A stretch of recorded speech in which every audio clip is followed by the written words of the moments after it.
Hello, New York. My name is Molly Parkin. I'm an artist. I think you can guess that by the colour all around. I'm an artist. I'm a painter and a poet.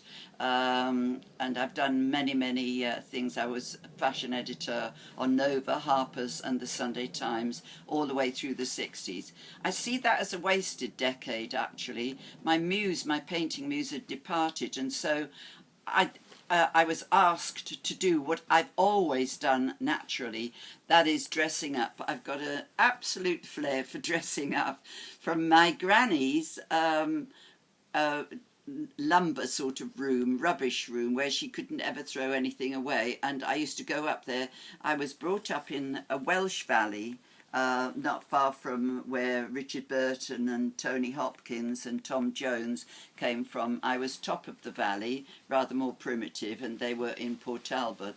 And this dressing up, because I was a pious chapel girl, and my grandfather was the senior deacon, my mother was a musician, she played the organ in the chapel. Vanity was thought to be one of the severest sins, one of the very worst sins that you could think of. So we didn't have mirrors in our home, only a tiny one for my grandfather to shave in the bathroom. And but going up to this box room, it was called, at the top of the house, I discovered this room which had all these shoes and hats and sort of things from the turn of the century, really, from my grandmother. She was a very stylish woman. The whole thing on Sunday, you had your Sunday best clothes.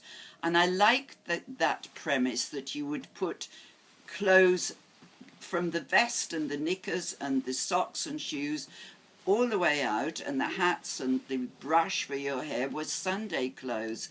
And I did love dressing up for Sunday clothes, but in this room I found all sorts of treasures, and a wardrobe with a mirror in it, which was the first time that I was able to look in the mirror dressing up my clothes. And I was about 7 at the time, because it was the start of the war. I was born in 1932, and I'm 80 now. I've just celebrated my 80th birthday. The Chelsea Arts Club here, very celebrated and ancient and wonderful establishment.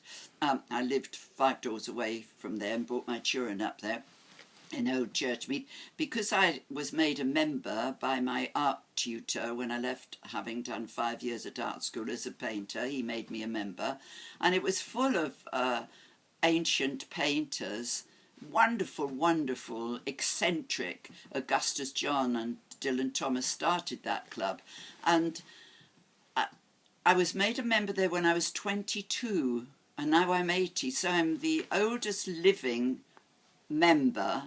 I've been the member for the longest time. So the Chelsea Arts Club gave me a party recently. Barbara Hulaniki, one of my closest friends ever in the world, flew over from Miami. Manola Blahnik was there, and all sorts of people from the fashion world. Unfortunately, Sandra Rhodes, another of my close friends, couldn't come, or Andrew Logan, who we swap his brooches and his jewellery for my paintings, and this was his 80th birthday present to me. I'm going to